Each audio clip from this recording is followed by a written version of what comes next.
Hey folks, Roland Martin here, broadcasting live from Las Vegas, site of Alpha Phi Alpha's National Convention. Today is Thursday, July 25th, 2019. Coming up on Roland Martin Unfiltered, 2020 presidential candidates made their cases at the NAACP Candidates Forum in Detroit on yesterday. We will discuss that and show you what they had to say and talk about it. Sexologist Dr. Rachael Ross, she's being accused of fat-shaming actress Lela Rochon after photos came out detailing Nicole Murphy kissing her husband Antoine Fuqua. Dr. Rachael says when people were she talked about the photos of Lela Rochon and her weight gain, and she says as a doctor, there's some issues there. We will break this thing down.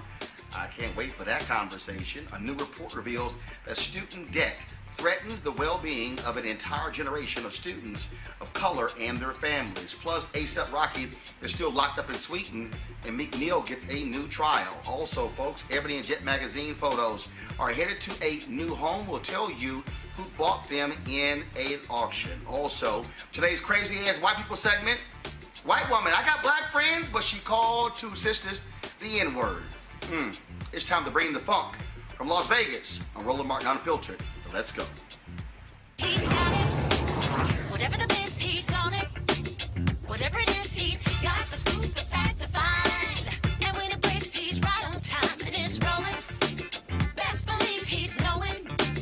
Putting it down from sports to news to politics. With entertainment just for kicks, he's rolling. It's on go, y'all. It's Roland Martin. Rolling with Roland now. He's funk, he's fresh, he's real, the best, you know he's Roland Martin now.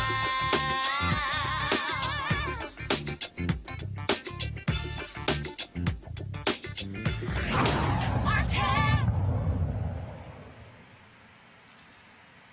Hey folks, Roland Martin here, broadcasting live from Las Vegas, site of Alpha Phi Alpha's annual convention. I'm glad to be here with all the brothers.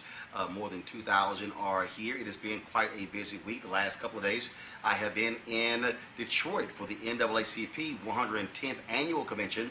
Of course, that wrapped up last night with their presentation of the Sping Arm Medal. Yesterday, there were 10 2020 presidential candidates who showed up for the candidates forum for the NAACP, making their bids for the black vote. Here's a roundup of what those candidates had to say.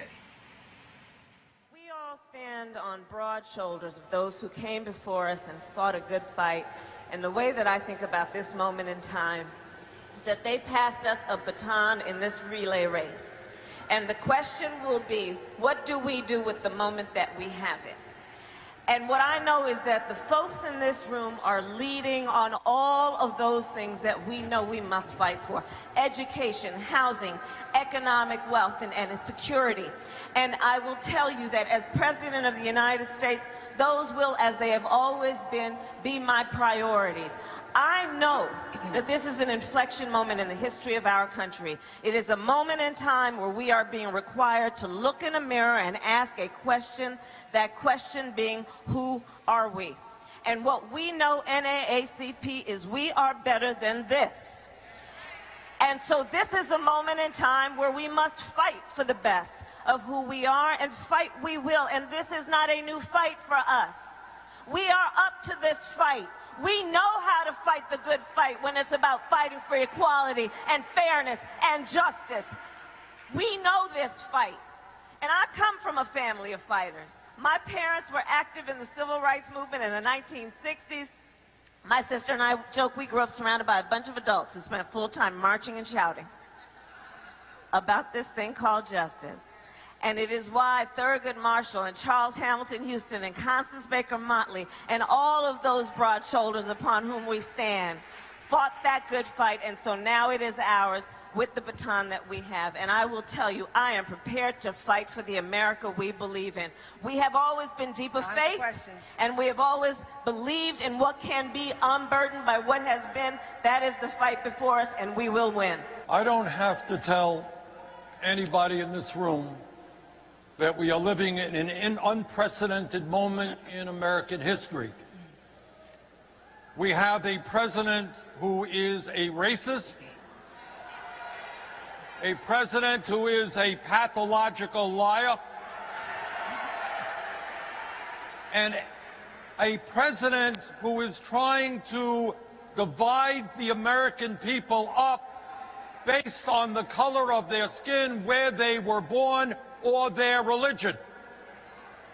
Now, Trump may be crazy, he may be a racist, but he is not stupid. He is doing what demagogues have always done, and that is to pick on minorities, to divide people up in order to gain power. The antidote, in my view, to what Trump is doing is exactly the opposite. And what our campaign is about is bringing people together, black and white and Latino, Asian American and Native American, around an agenda that works for all of us, not just the 1%. And when we talk about Medicare for all as a human right, we also talk about the disparities in the healthcare system. We talk about the need for more black doctors and nurses, and end the absurdity of infant mortality rates in the black community 2.5 times the white community. When we talk about wealth and income inequality, we talk about the absurdity of white families owning 10 times more than black families. And time for questions, sir. Etc. I come to you at a moment of great crisis in this country.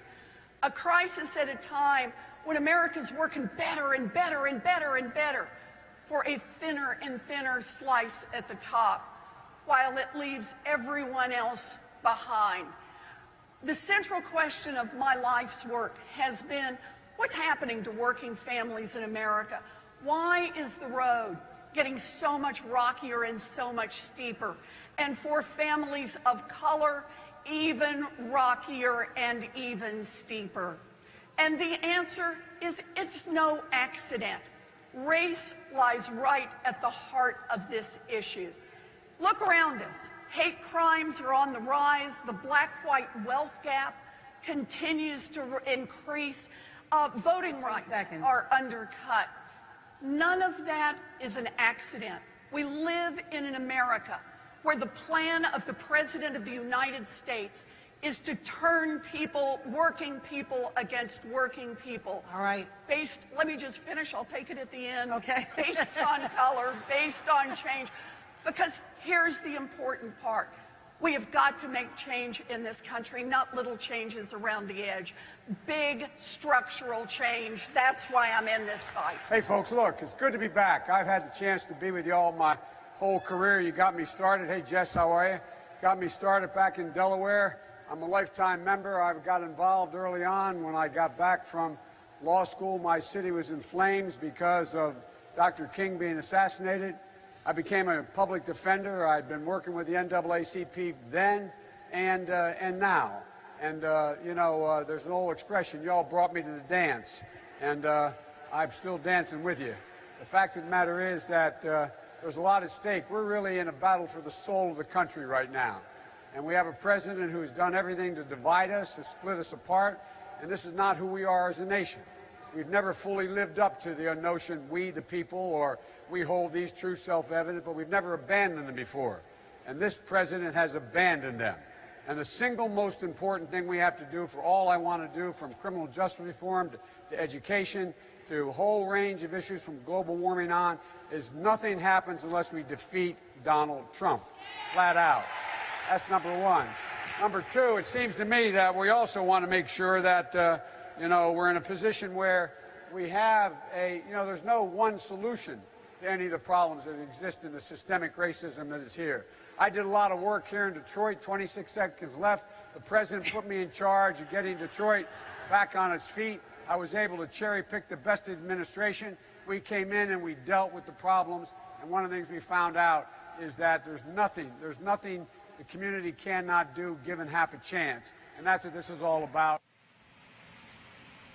All right, folks, that was not all of the candidates, and so several others spoke as well. Also, Marianne Williamson, she actually spoke the day before. We actually live streamed that. You can check it out on YouTube. If you want to see all of the presentations by the presidential candidates, Democratic candidates, go to our YouTube channel, youtube.com/Roland S. Martin, and we actually live stream that. We're the only black news source to actually do so, and so it's right there on the YouTube channel, so check it out. And don't forget to subscribe and turn on your live notifications when you do so. Let's go to our panel right now. Dr. Greg Carr, Chair of the Department of Afro-American Studies at Howard University. Dr. Julian Malveaux, Economist and President Emera at Bennett College. And Michael Brown, former Vice Chair of the DNC Finance Committee. Greg, you should be here with all the alphas here in Las Vegas. Brothers, lots of black and old gold. You got the original black and old gold. Omega, Michael Brown, is real jealous. Yes, sir. he complimented you on that outfit, though. I thought it was purple and gold. I couldn't tell. Oh. Nah, you know it wasn't purple and gold. No, son. Come on, brother. Now, son, anybody knows what black and gold looks like, so don't even try it. Yeah, they do. You know how our children get sometimes. So they get a little ruly. All right, so let's get right to it. Greg, I want to start with you. Your thoughts on, again, we live streamed all of the candidates on yesterday. Just your thoughts on what the candidates had to say talking to the NAACP. Well, first of all, Roland, for everybody viewing, if you didn't go to Roland Martin Unfiltered and look not only at yesterday's forum, but all the NAACP coverage. I thought the resolution that they passed on Brother Green to say impeach Donald Trump, the whole coverage has been fantastic. So watching those 2 hours, a couple of things jumped out. Bernie Sanders is getting a little bit sharper on his message. I think some of those young sisters who he's hired and people around him are pushing him. Elizabeth Warren's discussion of the wealth tax I thought was important. Kamala Harris, of course, will be well received and strong in that conversation. Joe Biden looked like he needed his notes, which is, I guess Biden needs his notes. But if you look at the polls, more importantly, in Iowa, in South Carolina, and in New Hampshire, Biden is leading in all three. Warren and Sanders seem to be fighting it out, except in South Carolina. But finally, in South Carolina, Harris is polling at about 12% in the most recent poll, which leads us then to understand that before that crowd yesterday, she's speaking to more or less the establishment folk who are going out there and knock on the doors and get out the vote. And she doesn't seem yet to have pierced that crowd. So, it's very interesting to see them talk, but ultimately this is going to come down to attracting new voters and new blood into the party. I dare say this, Julian, when I look at the reception based upon the audience, I would say the two people who received the loudest applause was Vice President Joe Biden and Senator Kamala Harris. In fact, they spoke very close to each other. And but the reality is, and I think to Greg's point, that people need to understand, Vice President Joe Biden has spoken to the NAACP more than anybody else. When he comes there, he's able to say, I'm a life member. He can sit here and he talked about individuals who were in the audience, who he's known quite some time. He's name checking people. I was backstage and I was watching the dynamic of all of the different candidates. And so they were on the main stage. There was another press area backstage. And I was watching how they flowed. And in fact, I actually went to another area where the media wasn't allowed. That's what I keep saying. And I said, so one of the people asked me, they said, well, what about the rest of them? I said, well, they ain't been here all week. They just got here. I've been here the whole week. And so I was in another area. And out of all the candidates, Biden knew all of the top leadership. He knew, and in fact, he had a very long meeting with several NAACP officials afterwards, where many of the other candidates pretty much came and left. Biden has roots in the African-American community. Not only was he, of course, President Obama's VP, which endears him to a lot of people, but he also, as you say, he knows everybody. He's been around a long time, and he's paid his dues in terms of the NAACP. I dare say, much as I love my homegirl, Senator Harris, and much as I don't love him as much, but Cory Booker, are they life members of the NAACP? Just ask him. I mean, that's a legitimate kind of question. I mean, on their way up, did they stop? Did they make a pit stop in the black community? Or are they more interested in career building than community building? And so that's what comes up. I saw Joe Biden. I saw him a couple times, but last time he was with Reverend Jackson at the Rainbow Push conference. Similar, and this was right after the little flap with Senator Harris. And despite that, where, frankly, he lost a lot of points with a lot of people. He came out there and did a great job. They had a private meeting with Reverend beforehand and did the same thing. Called people out, called out names. Glad to see you. You know, we go back. Now, Greg, I'm going to say something to you about those notes. Joe Biden is best with notes. I mean, when Joe Biden does not have notes, he gets to run in his mouth. He goes over the river and through the woods. Did the same thing at Reverend's. A bunch of us were talking at the table. We said when he uses his notes, he seems a little stilted and scripted. But this is a brother who needs to be scripted. Because when he is unscripted, anything can come out of his mouth. So I applaud him for knowing when to use his notes and when not to. Touche. Mike, I'm sure there's somebody out there who is saying, oh my goodness, you guys are out of touch. NAACP is played out. No. Let me paint the picture for the people who don't understand infrastructure. First and foremost, the NAACP is a nonpartisan organization. The organization cannot make endorsements. But the reality is they have 2,200 chapters. National Action Network and the National Urban League throw in the Southern Christian Leadership Conference, and you can add a number of others. They don't even get to 500 combined.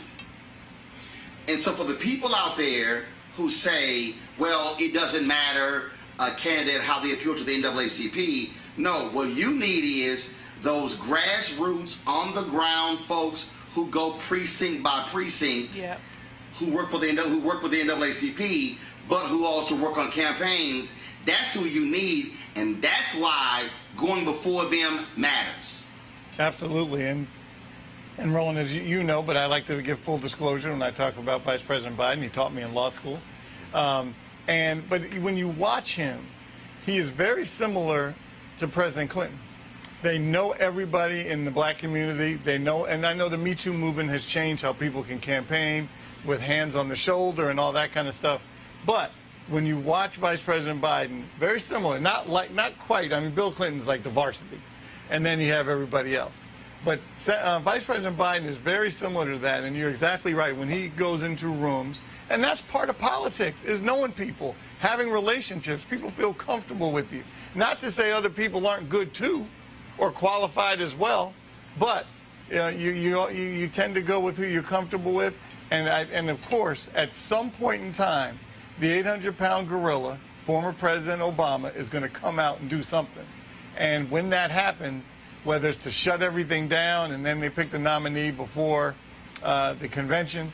If you recall, back in the late 80s when my father was chair, there were a lot of great candidates running, from Gephardt to Rockefeller to Clinton. But my father, he said, you know what, this is great, and you guys have run a great fight. But it's time to shut this down, and I hope Chairman Prez does the same thing, because you can't have Trump raising I hate saying his name. You can't have 45 raising all this money, getting ready, us beating up on each other, without at some point in time saying, you know what, the fight is done, you ran a good fight, time to move on, let's get behind the nominee. Because what happened also to Secretary Clinton was when you got to the general election, a lot of the Bernie people were still pissed off from the primary and didn't come out. So this time, same thing. If your person does not win, that doesn't mean you take your ball and go home. You know, Michael, I'm glad you mentioned your dad, because... It was very interesting. Hold on, Julian. It was very interesting, again, being in the room and watching the reaction. Amy Klobuchar, virtually no response from the audience. Beto O'Rourke, virtually no response from the audience. When you looked at, I mean, obviously, Sanders, when you looked at, I mean, not O'Rourke, you know, people thought it was funny where he would often stand up, things along those lines. But again, how do you connect with that audience? And what people need to understand, and people who are watching, again, elections are won by boots on the ground. You can spend tons of money on media. You can sit here and run ads. You can do all those different things. You can have great speeches. But if you don't have boots on the ground, then you're not going to win. That's why going to groups like the NAACP are critically important, because you want, Julian, those organizers. You want the people who literally are going to take their Saturdays and go door to door, who are going to go block walking. You want the people who get the list, the printout of the folks who are voting, who voted in the last election, who say we're going to go door to door. And that's the thing. I think there are a lot of people out here, young folks and older, who don't understand the mechanics of elections.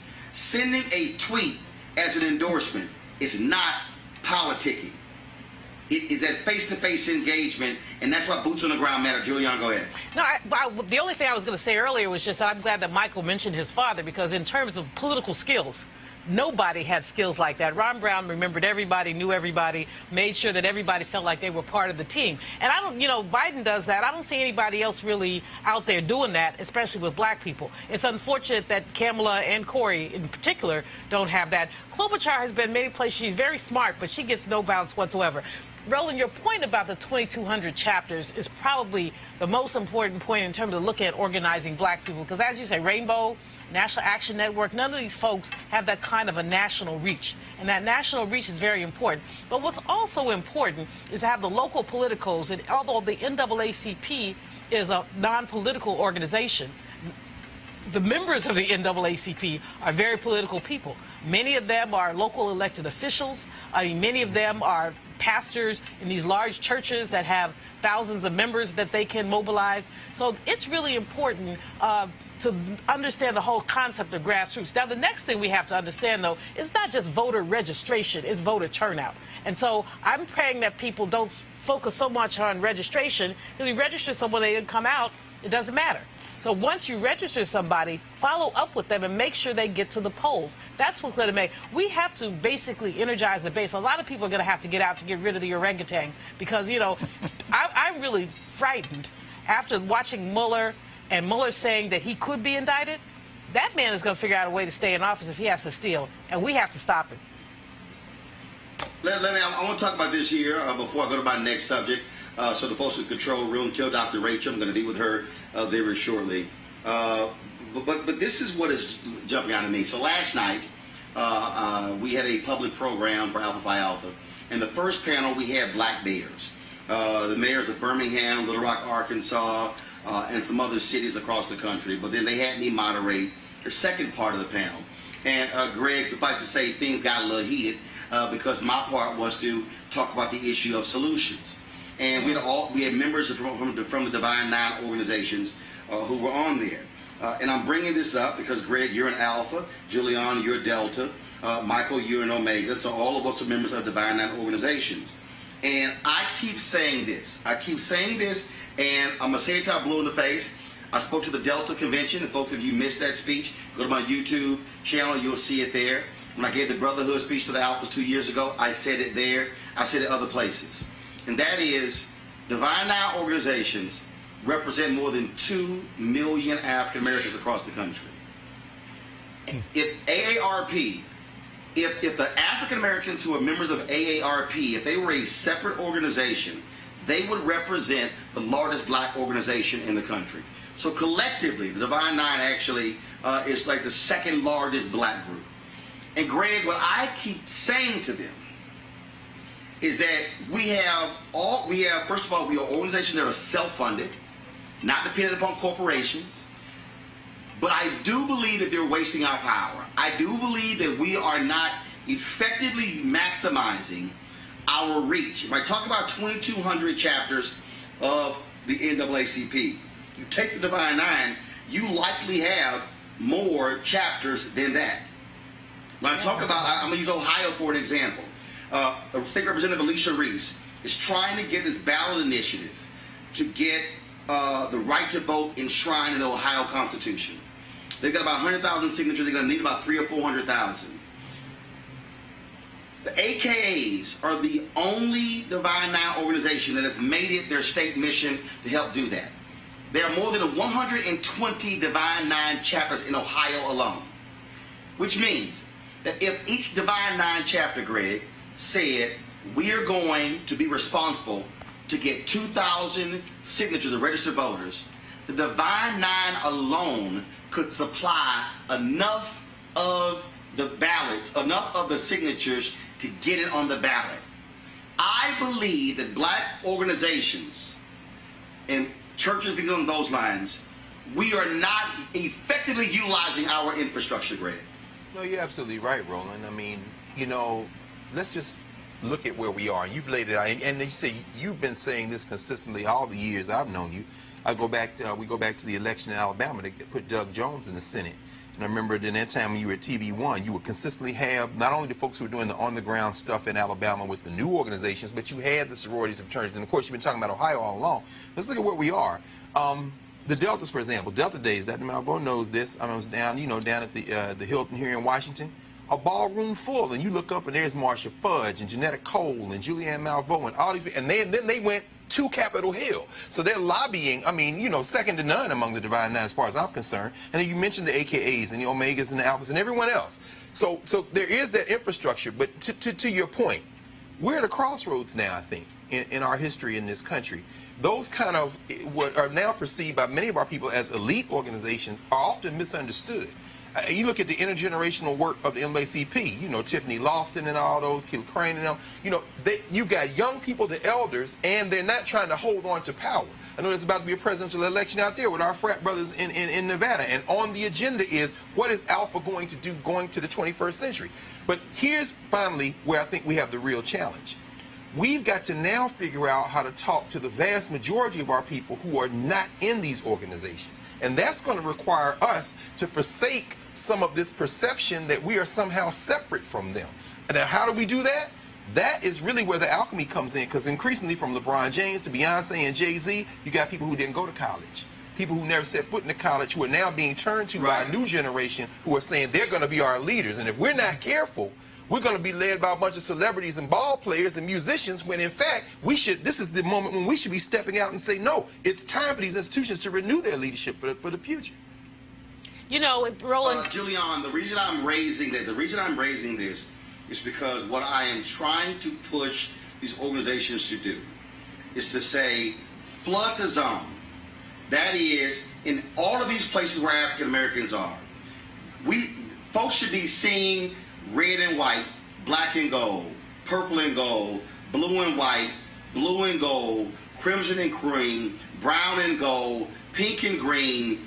And then when people say, man, I don't know what y'all do, they can say, oh, no. I saw 200 AKAs who showed up at the school board meeting. I saw 300 Deltas show up at the county commissioner meeting. I saw on 4 consecutive weekends black neighborhoods blanketed with folks wearing their letters. People have to see the Divine Nine in action as opposed to hear people saying, we're doing it, but folks don't see it. You're absolutely right. I mean, I'm with you in terms of my frustration with my own organization and the others. We have more, in terms of education, in terms of wealth.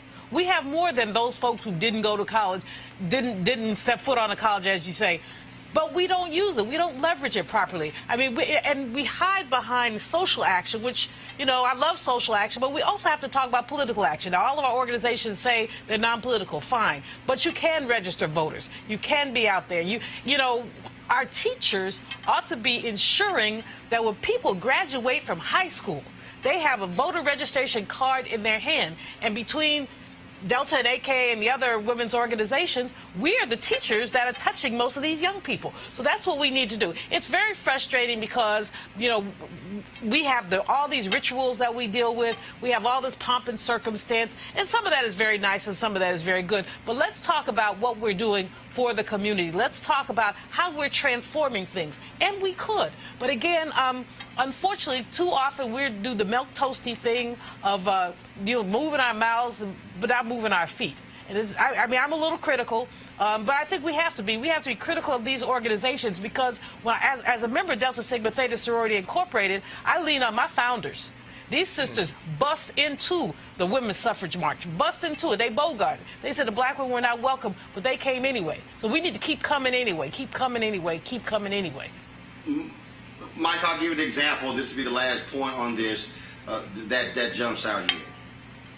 When the National Association of Black Journalists called out CNN's Jeff Zucker for no black executive producers, no black VPs, no black SVPs, no black EVPs, and no black direct reports, I personally reached out to the 5 largest Divine Nine organizations.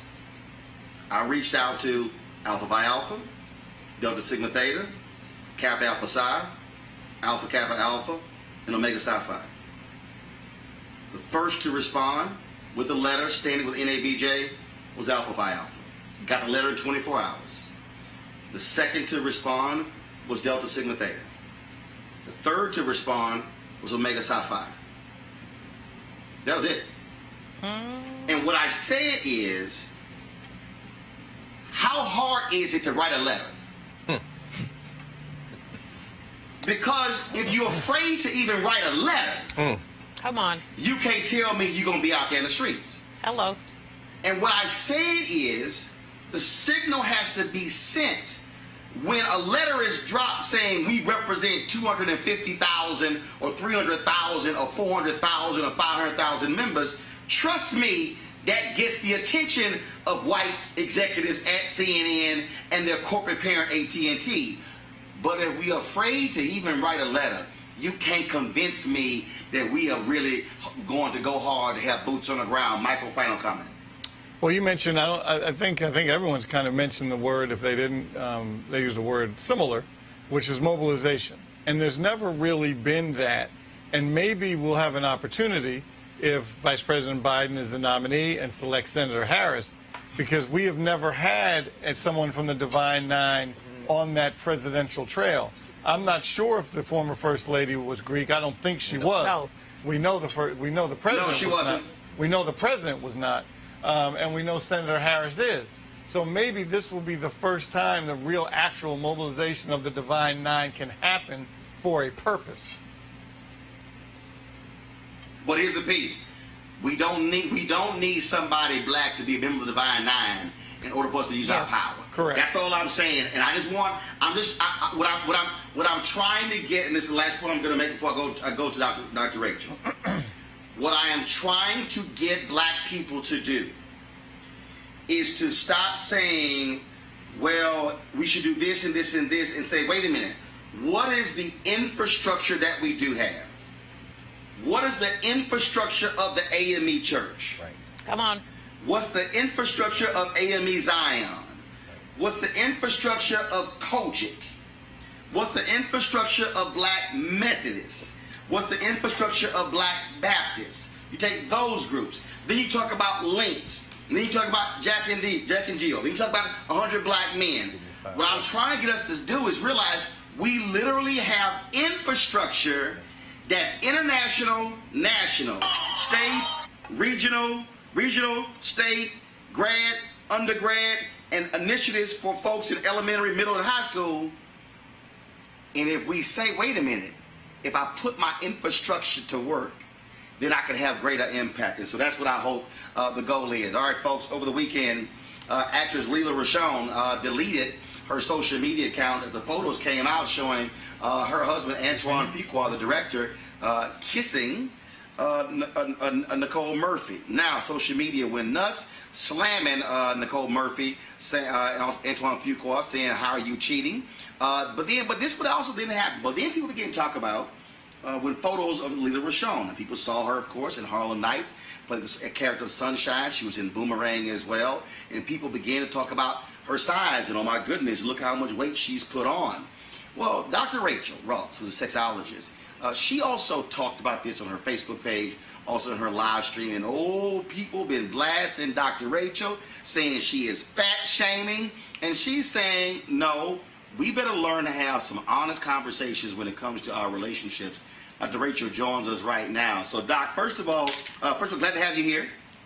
Glad to be here, Roland. Thanks for having me. Okay, Yes. So for the folks who are watching, you're not one of these TV doctors who's a fake doctor. You are an actual doctor. You have a degree. I have an MD and a PhD. I'm a family medicine physician, board certified practicing family medicine physician, and a clinical sexologist. So there we go. Let's put that out there. All right. So when you made your post talking about when you saw the photos, different photos of Antoine Fuqua and Lela Rochon, and let me also say this before I get to that. Everybody knows who watched this show.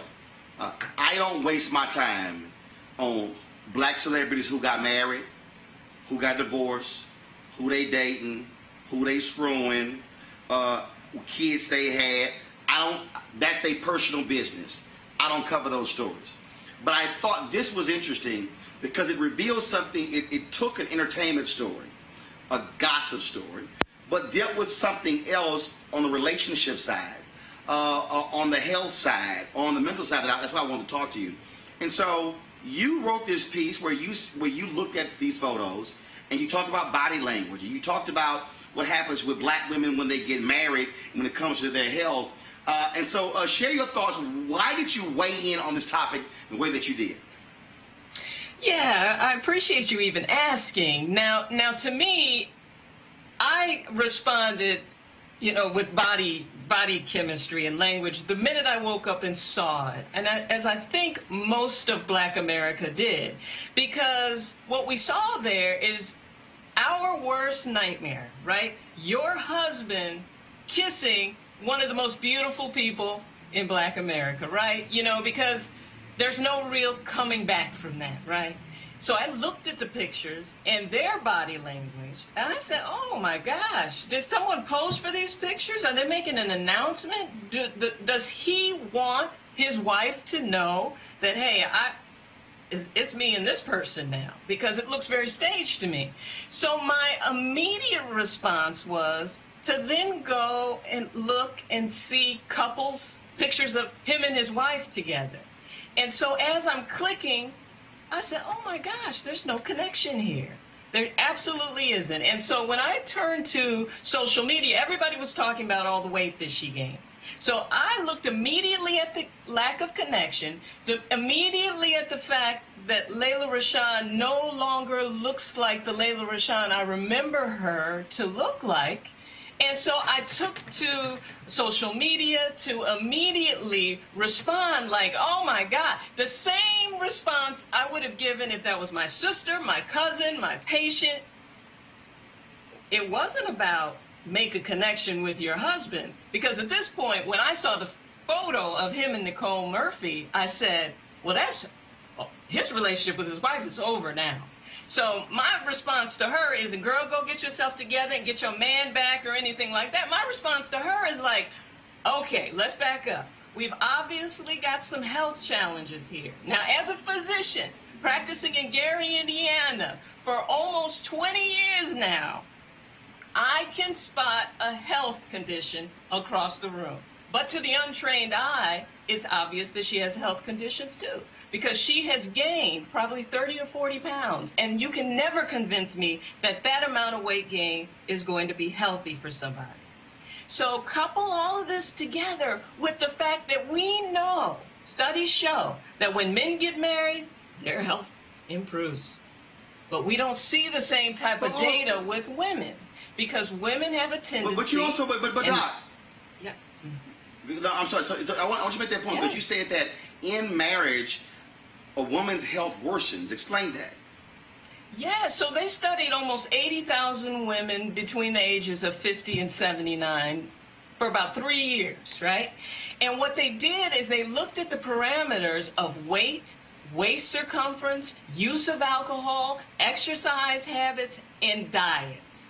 So the women who were divorced and the women who were single, they actually fared better in all of these parameters. So before we thought relationships keep everybody healthy. Now we know if you're diagnosed with cancer and you're with somebody, you have a better tendency to make it through that situation. But what we don't know, we cannot say that marriage is as healthy for women as it is for men. And it's because we have a tendency to give ourselves away in the relationship. So my post is about self-love, self-care. Take care of yourself. You know, we saw, you know, and what I like to do is take a celebrity situation and make it so that it relates to all of us. Because we've all been cheated on. We've all cheated. Yes. You also want people to deal with the reality that we are physical beings, meaning we are attracted to things physically. If you see a car, that's a bad car, we don't have the same reaction to an ugly car. when we see somebody, that typically there's a physical thing that catches our eye that leads to getting to know somebody. But the reality is, I can't see your soul or your inner being, because the reality is, if I see you across the room, I'm seeing the outside of you. And what I also got was I thought you were trying to get people to also deal with that understanding that when things do change to happen to us physically, whether we are men or women, it has an impact on somebody who we're with as to how they then treat us, receive us, or they feel attracted to us. And you're saying, yo, you better pay attention to that and not act like it's not important. Oh, absolutely. Let me tell you something. People will show up in the office and they've lost a connection with their partner because of a new scent. Because they don't like the way he smells when he comes home from work. And believe it or not, that'll be the one thing. So if we can be not attracted to our partners because of a scent, certainly vision becomes a part of that. So yes, I mean, the elephant in the room is that Lela Rochon has gained a significant amount of weight. Now, there's theories that it's related to lupus and autoimmune conditions and things like that. But I want everyone to understand that if you have a physician who has you on so many steroids that you manage to gain 60 pounds, you need to change your doctor, because it doesn't have to go like that. Look at Nick Cannon. Look at Gina. You know, we cannot continue to make excuses for things that we actually do have control over. So when it comes down to it, you have to take care of yourself. Right. As a sexologist, do you believe that part of the issue is that we don't really want to have these really deep, hard, honest conversations about what happens when you are in a relationship and finances change, weight changes, your emotional connection changes, your commitment to kids over your relationship changes? That part of this issue, that when people cheat or when people actually get divorced, is because we don't want to deal with this. Men and women don't want to confront the hard stuff. And then, frankly, what happens, it may lead to somebody cheating, when in fact, had you chose to not step out and had the conversation, you could have avoided that to either leave or stay. No, yeah, absolutely. I get questions all the time from people who are thinking about cheating. You know, they like my point of view because it's just realistic. You know, it just is what it is. And I've had husbands message me about weight gain. I've had husbands message me about illness. And my message is always very clear. You know, you really need to work with your wife or your husband to try to get things right. Now, we don't know what happened in this particular case. But what I can see when I look through the timeline of the pictures is that he steadily losing weight and she's steadily gaining weight. But I also know he put her through a love child situation. So I know there was a lot of stress in the home there. And what I want people to understand is that stress will kill you. If you're in a negative relationship, that can actually kill you and cause you to gain weight, cause you to end up with chronic illnesses. So what came first here, the chicken or the egg? We have no idea. But what we do know is that when we see those pictures of him with Nicole Murphy, we're looking at someone who is, you know, like a gazelle. Every woman is just like, can anyone, I mean, like, why is this happening to me? Why would he cheat on me with her? Of all people, there's no competition there. So I think he was a jerk before all of this. But I also can see that this timeline of disconnect happened along with this trajectory of weight gain. And we have to take care of ourselves for ourselves. Now, the relationship part of things has to be important too, but you've got to do it for yourself. All right, Dr. Rachael Ross, folks, be sure to subscribe to her YouTube channel. Check her out. Doc, we appreciate it. Thanks a lot. Man, any time. Good talking to you, Roland. All right, Doc. All right, thanks a lot. All right, folks, every black parent wants to see their child get the best possible education after high school graduation. Too often the money is just not there, and that's where student loans come into play. The amount of outstanding debt and the number of borrowers affected have a significant impact on this country's economic well-being. Of course, the people most affected are black folks and other people of color. Well, this week, the Center for Responsible Lending and the NAACP released a report that outlines the problem. And so we're going to talk about that. First, I want to go to my panel, Dr. Greg Carr. I'll start with you. Look, you're a professor there at Howard University. And give folks an understanding of what you have witnessed yourself over these years as the cost of higher ed has increased. Have you seen a corresponding increase on the pressure, depression, anxiety, if you will, of your students just to be able to get through and afford that degree? Absolutely. You go around in the DMV, into DC, Maryland, and Virginia, and you see so many of our students, not just Howard students, kids from Bowie State, kids from Morgan State and Coppin, working, waiting tables, working incredible hours. They come to class. Sometimes a kid is almost falling asleep. What's going on? You find out she worked a shift last night because she's still trying to make these tuition payments. And then you look and you realize that and I think we're all in the same age range, we could work our way through school with a job. That's impossible now. That's impossible. It's either you got a scholarship or you got a ridiculous loan, which then saddles your family with debt. And these are not debts that can be forgiven.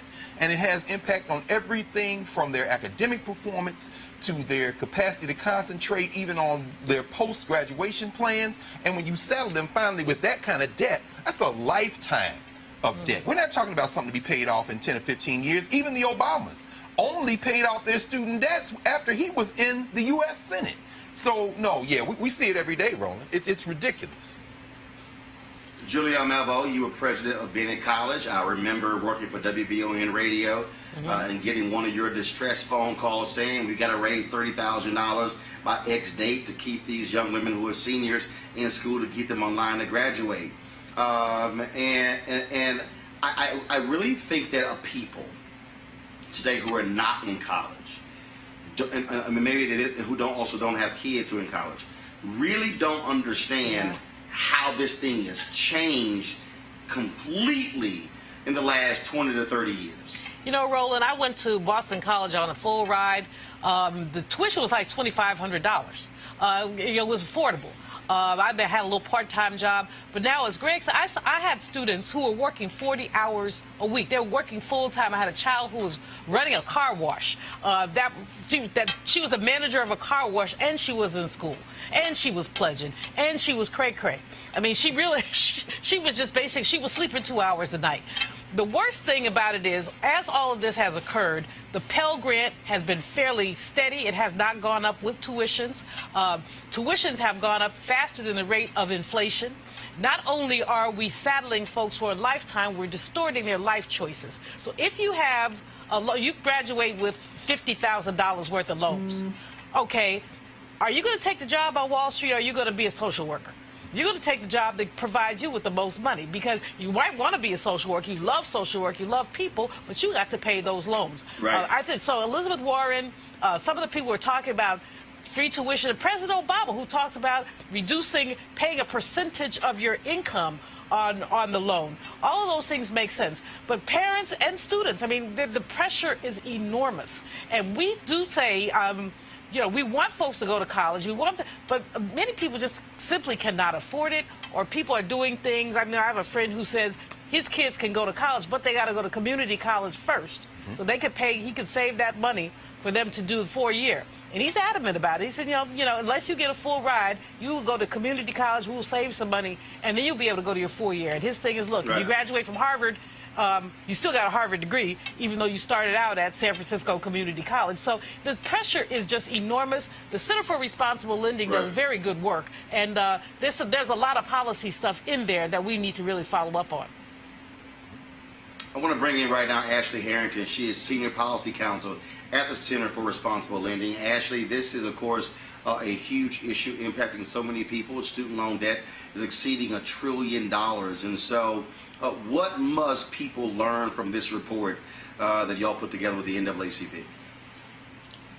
Roland, thanks so much for having me. I agree with all the comments that are made so far, and we really need to talk about this as a national crisis. It's a civil rights issue, it's an economic justice issue, but we are really on the verge of a national crisis that's going to affect our entire economy, and in fact already is. Because of student debt, people are delaying buying homes, they're delaying starting businesses, they're delaying saving for retirement. And so these are effects that are going to be felt beyond just individual families and individuals. These are going to affect the community and the larger society as a whole. And so we need to really be thinking about the fact that there is over $1.5 trillion in outstanding debt held by 44 million Americans, and that the default numbers are significantly high, and they're particularly high for students of color and Black students in particular. And we need to be concerned about that and recognize how we got here. And so what do we do, though? I mean, you have the candidates who are saying one thing, but the reality is Congress could act right now, and they simply haven't. Absolutely. So we advocate for a number of solutions.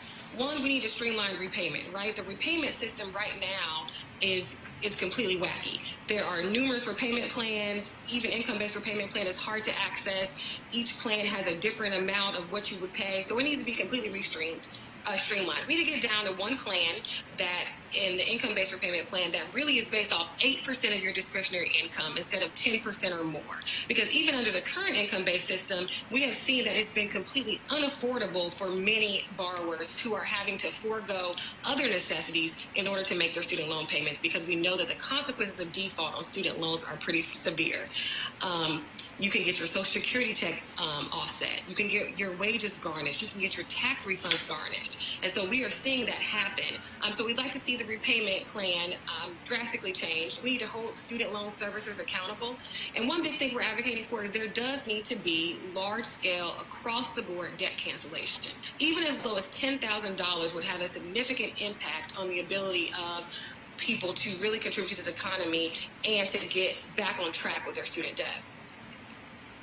Michael Brown, what I don't understand is a whole bunch of white folks out there who voted for Trump who broke as hell and would support debt cancellation. And, you know, you wonder why this thing hasn't really blown up, how it really hasn't gotten effective. Donald Trump, frankly, hasn't done a damn thing in this area. In fact, Betsy DeVos in the Department of Education, his secretary, has allowed, frankly, the profiteers from for-profit colleges, folks who have been ripping folks off, to come back in, removing a lot of the constraints put on them by the Obama administration. And so, do you expect this to be a significant part of this campaign?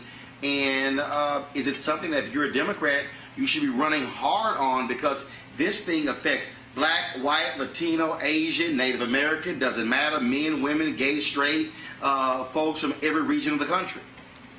They should be talking about it a lot, and there's several reasons. And we've talked about this before. We had the chat about the returning citizens voting in Florida, and there was this perception that it was kind of like a black thing, and that's why a lot of the white folks in the panhandle weren't getting involved. Same thing with this. Folks think it's, oh, this is a Black Latino thing, it doesn't really impact me. But as you mentioned, whether there's a lot of white folks in Appalachia that would love to get their school and college debt retired. So, yes, it needs to be an issue, but that messaging has to be more encompassing than when you talk about, oh, this will help Black people. Yes, it'll help Black people, but when you're running for president, you have to help all the people. And yes, you can care about certain segments. Clearly, 45 cares about a certain segment, but you have to run and be part of the whole community that you're running for. And so you can mention it, you have to talk about it, and you have to have surrogates that do that for you, that don't look like you necessarily. They can go into those communities and talk about it. So, yes, they should be talking about it. It should be part of anybody's campaign. Ashley, final comment. I think he's absolutely right. In 2016, nearly 70% of all graduating seniors had student debt. So this is a universal problem, and there's things we can do about it. We can do broad cancellation. We can drastically increase the Pell Grant, and we can find a way to do debt-free college, and we must. It's a national imperative that we do so. All right, we surely appreciate it. Thank you so very much. Thank you. All right, folks, rapper A$AP Rocky has been charged with criminal assault in Sweden and will remain in jail until his trial. The prosecution will proceed, although the rapper claims self-defense and provocation. He got a lot of celebrity support in Kanye West, and he recruited Donald Trump to intervene on his behalf. Trump called the Swedish Prime Minister and was told that in Sweden, everyone is equal before the law. Sounds like a little shade to me. Also, rapper Meek Mill is having a much better week after spending more than 10 years on probation for drug and gun charges. The Pennsylvania Superior Court overturned his 2008 conviction Wednesday and granted him a new trial. He no longer has a criminal record. He also got a lot of high-profile support, including fellow rapper and entrepreneur Jay-Z and others. Real quick here, Greg, what do you make, again, of these two cases? It's very interesting because of that. I really love my black people because A$AP Rocky made some comments where people that was seen as out of touch, saying pretty much I ain't got those problems. I live in Beverly Hills, but even though he's in Sweden, he is learning what it's like to be part of that criminal justice system, and now all of a sudden they're seeking support. A lot of people said, "Yeah, now you know what the hell we were talking about." Roland, it can all go horribly wrong in a split second. We're having this conversation on what would have been Emmett Till's 78th birthday had he not been killed by white terrorists on the live of white woman Carolyn Bryant, who still walks the earth. In the split second that he was in there with his cousins in that little place in Money, Mississippi, his whole life changed. Here we are in 2019, and A$AP Rocky, if you don't understand anything else, brother, there's no black woman, no black man alive on this planet that can't be touched by white supremacy. And Ilhan Omar said the other day, which got her, you know, again, Ilhan Omar looks to be, she doesn't look like she has any fear. She said, these white men, you gotta watch them. That's who you have to be alert for. And at the end of the day, man, there's no way, you know, if nothing else, and Meek Mill looks like he gonna straighten up and fly right for the rest of his natural life, because he has figured out this system is set up to have two strikes against you as you coming out the womb. That's for women or men. Michael, what was very interesting in the Meek Mill case, that was a black judge who was really holding him to task, a sister, and of course, you know, he wanted a new trial and for her to be not involved in his case at all. And so again, that's one of those things where a lot of times when we talk about criminal justice system, black versus white, his biggest the person who he was fighting with the most was a black female judge. But it's still the criminal justice system. No matter who is in that robe, the deck is just not stacked in our favor. And to the Rocky situation in Sweden, you know, the doc and Professor and I were talking about it a second ago during your break or when you were setting up the segment, and you and I talked about it a couple weeks ago when I was on. You know, I get that these little folks were annoying them. I understand, but you gotta walk away. The whole macho, oh, I got to do what I got to do. No, because now look at you. You're in a jail cell with an apple and some water when you could be at the Four Seasons in Sweden chilling. Come on. So it's sometimes, and you had bodyguards with you. How tough are you that you beat up two little white boys? Walk away. Okay, so they threw their headphones at you. I mean, you know, it's every time it comes up, my kids and I talk about it all the time, and of course we're on the opposite sides of the issue. No, you got to do what you got. No, you don't. Not all the time. Sometimes you say, you know what, young fellas, we'll send you some CDs. So whatever you need to say to de-escalate the situation and walk away. They chose not to do it. Now look at them. And this is the worst State Department you want coming to fight for you. Hello. I tell you that. You want Pompeo picking up the phone for you? Ooh, so I don't know. You know, Roland. All right, Julian, go ahead. On the Meek Mill case, though, I mean, I know that it was a black woman judge, but he mouthed off to that judge just a couple of times, and that was the issue. Sister was like, no, I'm not having it. She tried to work with him. So, you know, when Michael talked about walking away, I mean, you do have to know when to hold them and when to fold them and know when to hold your tongue. I mean, the criminal justice system is not for us. Whether the judge is black, the prosecutor is black, whoever, it's not for us. But you may get a break from a black judge if you know how to act. And unfortunately, just like the brother who beat up the little white kids. Some of us just don't know how to act. I mean, I come hard on some of this. You know, I don't know how to act either. That's another story. But I mean, but I come hard on some of this. Some of these situations are situations that can be avoided. And if you know that you are black and vulnerable, and if you black, you are vulnerable, try to avoid at least some of these situations. I'm glad Meek Mill is off probation. I hope he learned his lesson, but he had no business mouthing off on that sister. All right, folks, let's talk about this last story here before we go. Actually, I got a couple stories, but I want to definitely do this one here. Ebony and Jet Magazines photo archives are being moved, folks, to the National Museum of African American History and Culture in D.C., as well as the Getty Research Institute in Los Angeles. Those two magazine archives show more than 70 years of images that chronicle the African American experience. The archives became available after Johnson Publishing Company filed for Chapter 7 bankruptcy in April, hoping that the sale would cover the $13.5 million JPC owed as a result of taking out a loan against it. Well, the buyers, which also include the Ford Foundation, the John D. and Catherine T. MacArthur Foundation, and the Andrew W. Mellon Foundation, paid $30 million for the collection, and they're going to, again, those groups came together to buy the archives and will share them with the National Museum of African American History and Culture. So what you now have, Greg, is you still have Ebony and Jet. Those assets were sold to a company out of Texas. Now this photo archive is no longer a part of that. Now that's a separate deal. It's now being sold.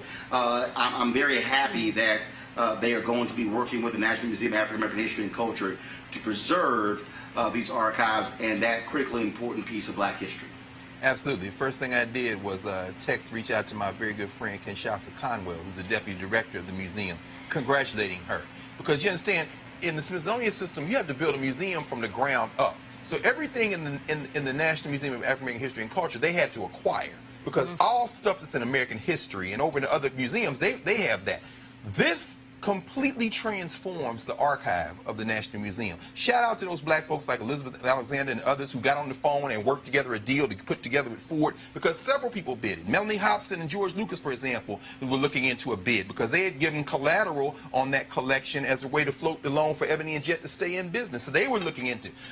My friend Theaster Gates in Chicago, he said, you know, it was an honor to even try to bid because he has Mr. Johnson's personal library at the Stony Island Arts Bank that he's put together. But for this to come to the National Museum, we talk about Emmett Till's birthday. The photograph that went around the world is now going to be controlled by an institution that is essential to us. One final thing. It isn't just Ebony. It isn't just Jet. You've talked about Monifa Sleet a lot of times on this show. It's not just the Dr. King photographs. It's also Black World and Negro Digest. The history of Pan-Africanism and black nationalism is in those Ebony archives. So, you know, well, I'll say one other thing. $30 million ain't no money. Black people, you make this point all the time, Roland. We got to support our institutions. It shouldn't take white foundations and an act of charity because you got some black employees who reach out there and stop this for this to happen. This one right here is transformative. Let's not do this again. Come on, black folks. Let's support each other so we don't have to have this conversation holding our breath again. Julian? You know, the loss of Ebony and Jet in terms of circulation has been a body blow to the black community. This is how, you know, we all basically came together around imagery and culture and all of that. So the fact that the museum has it does make me very happy. As Greg said, I remember interviewing Lonnie Bunch right after the museum opened, and he talked about how it was like almost like an antique roadshow going from city to city to acquire stuff. How an older white woman came and brought him, I believe it was a shawl that was owned by a slave, an enslaved woman, and they had that on display. So to have these photographs on display is really quite amazing. But Dr. Carr is also right about this. We are squandering our history.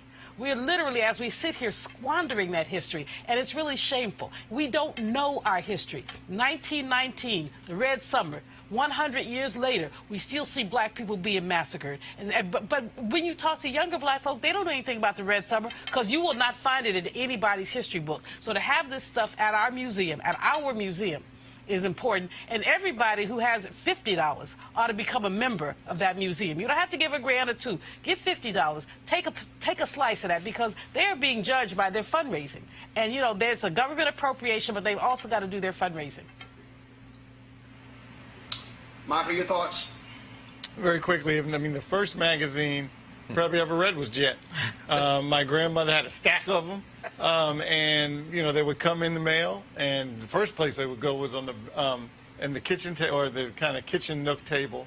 The second place they would go was on the back of the bathroom door in the little magazine rack. Yes, sir. So Jet was really the first magazine you know I read as a young person, so it became part of who we are. I know you mentioned the other magazines, but don't forget Ebony Man.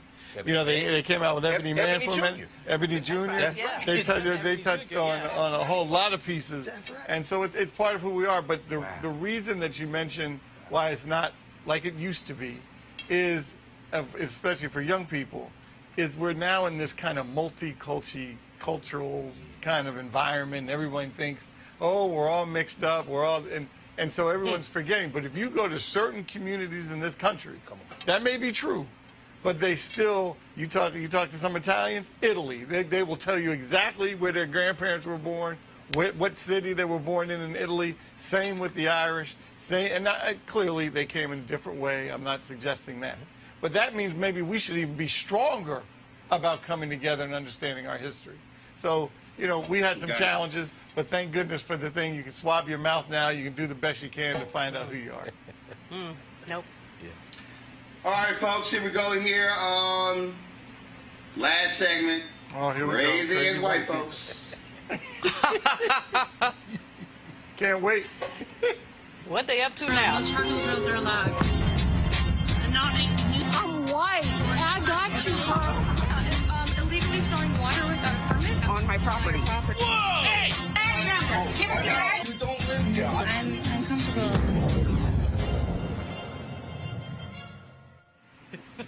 It's like TMZ. All the man was trying to do was propose to his woman in a romantic setting.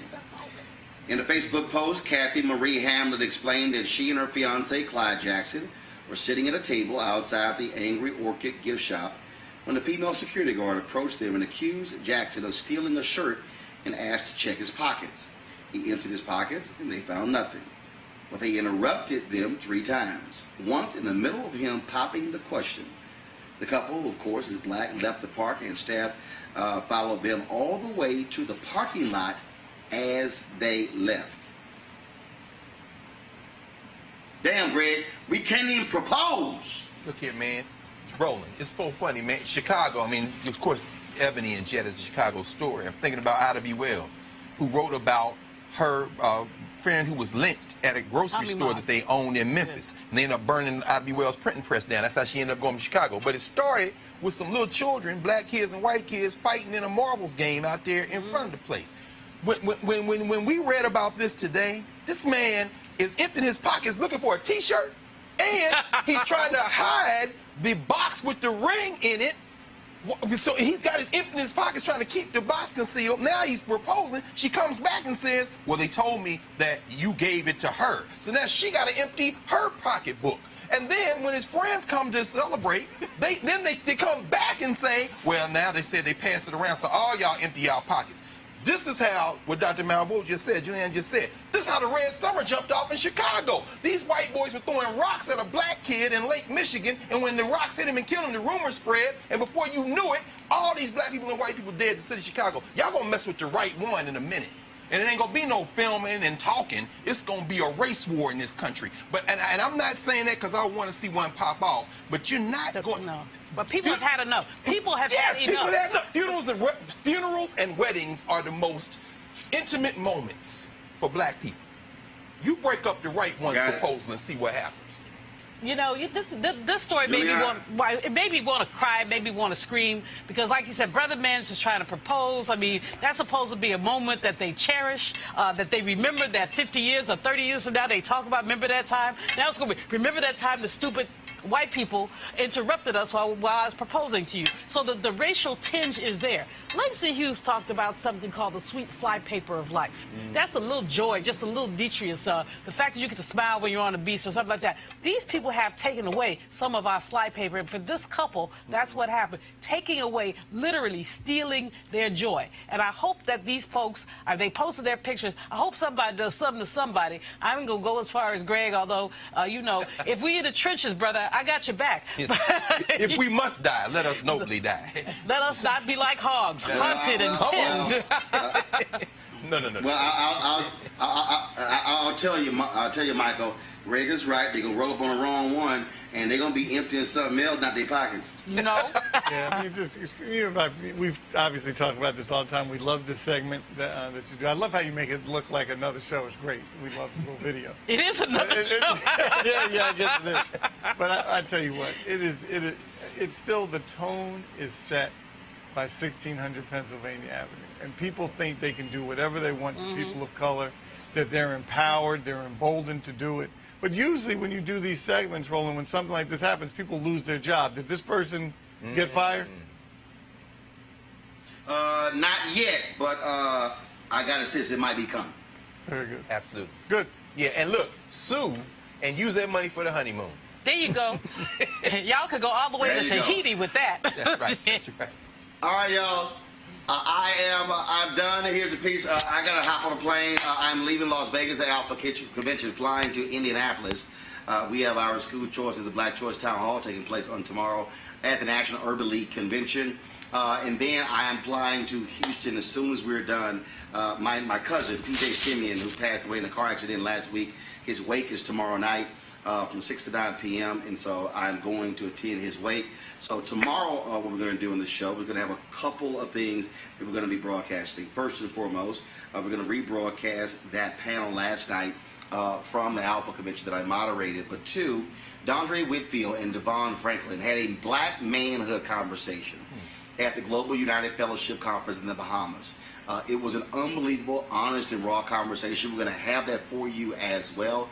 This is why Roland Martin Unfiltered matters. First and foremost, at the NAACP convention, here at the Alpha Convention, going to the National Urban League Convention, being able to broadcast from the Global United Fellowship, all those different things.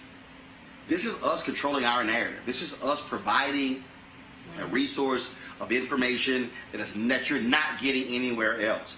And I'm telling you right now, all these black websites, all these black cable networks, none of them are doing what we are doing at Roland Martin Unfiltered, which is why we need you to support us. Join our Bring the Funk fan club. Our goal is to get all of the folks who are watching, all of our followers, to give just $50 for the whole year to join our fan club and give that.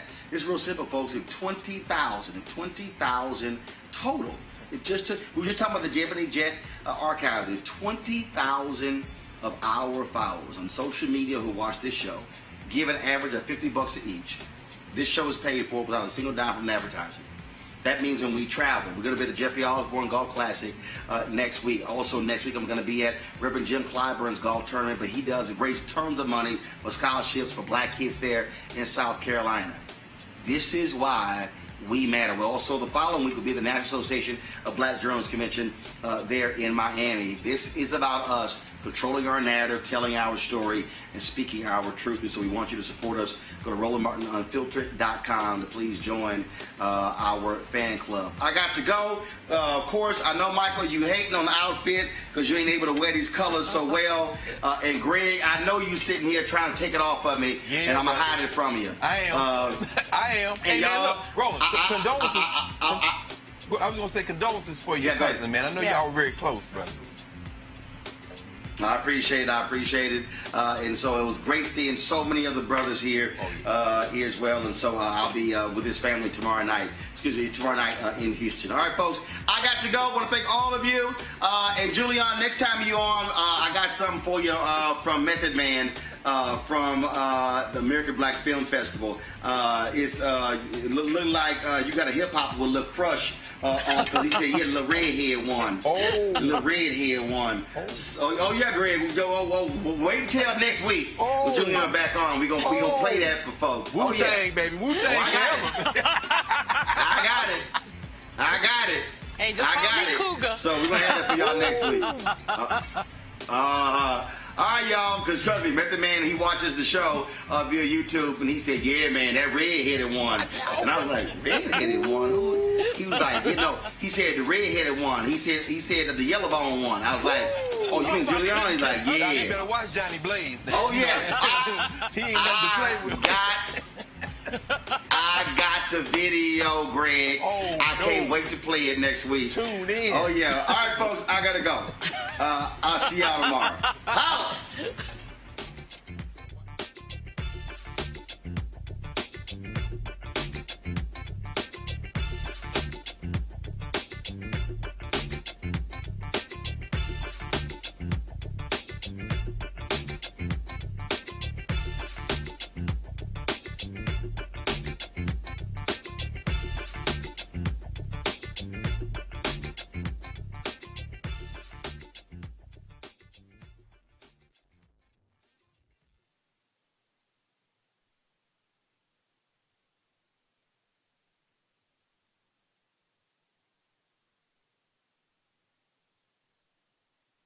You want to check out Roland Martin Unfiltered? YouTube.com/Roland S. Martin. And subscribe to our YouTube channel. There's only one daily digital show out here that keeps it black and keep it real. It's Roland Martin Unfiltered. See that name right there?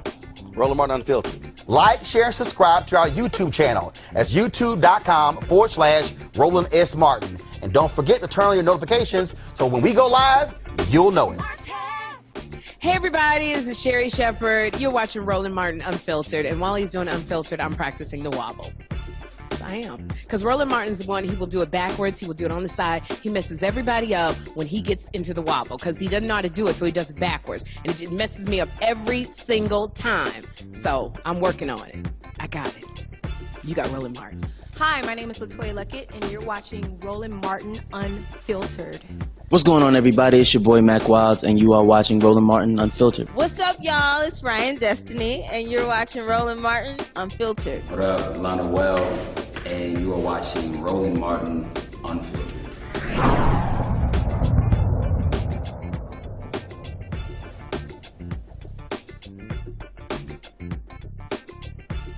You want to support Roland Martin Unfiltered? Be sure to join our Bring the Funk fan club. Every dollar that you give to us supports our daily digital show. There's only one daily digital show out here that keeps it black and keep it real. It's Roland Martin Unfiltered. Support the Roland Martin Unfiltered daily digital show by going to RolandMartinUnfiltered.com. Our goal is to get 20,000 of our fans contributing $50 each for the whole year. You can make this possible. RolandMartinUnfiltered.com. Hey fam, want to check out Roland Martin Unfiltered? The blackest show on all of digital, cable, and broadcast. Check out our audio podcast. There's only one daily digital show out here that keeps it black and keep it real. It's Roland Martin Unfiltered. Press play.